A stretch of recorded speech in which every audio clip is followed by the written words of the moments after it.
A worthless person, a wicked man, goes about with crooked speech, winks with his eyes, signals with his feet, points with his finger, with perverted heart devises evil, continually sowing discord. Therefore calamity will come upon him suddenly, in a moment he will be broken beyond healing. Proverbs 6:12-15. Sunday night's episode of The Last of Us is the best one yet in HBO's adaptation of the hit PlayStation game.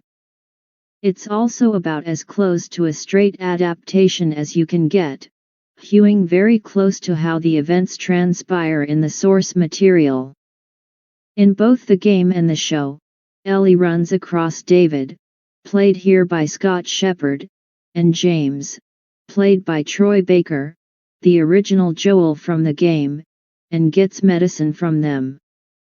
Here, Ellie has killed a deer that David and James want and she holds them at gunpoint in order to get them to leave. David suggests they trade with her and sends James to get penicillin. But it doesn't take him long to realize that she's one of the people involved with the death of their compatriot, S. James wants to kill her, but David lets her go. Promoted. In both game and show, David organizes a search party later and they go out looking for Joel, Pedro Pascal, and Ellie, Bella Ramsey, the next day. Eventually tracking them down and taking Ellie captive back to their settlement, where she wakes locked in a cage, only to discover that these aren't just ordinary bandits, but cannibals. Many small details differ throughout, but all the basics of the story remain roughly the same. Joel manages to wake from his stupor thanks to the antibiotics and fights off his attackers, taking two captive before torturing them to find out where Ellie is.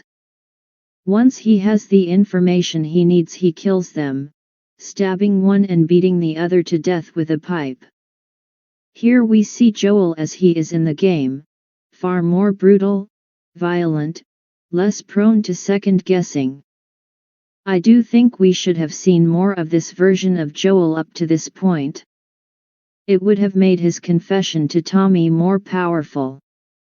But I do think it helps underscore just how far he's willing to go to protect Ellie, his surrogate daughter. One of the biggest differences between the show and the game is David's role as preacher in the adaptation. He's not one in the game, but he's still the leader of this group. In the show, he lets his mask slip for Ellie, revealing that he's not even a true believer. He's a violent and charismatic man who knows how to get what he wants.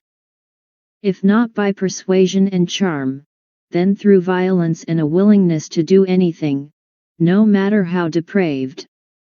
He makes it increasingly clear that he wants Ellie, not just as a friend or follower, not just to help him lead, but sexually.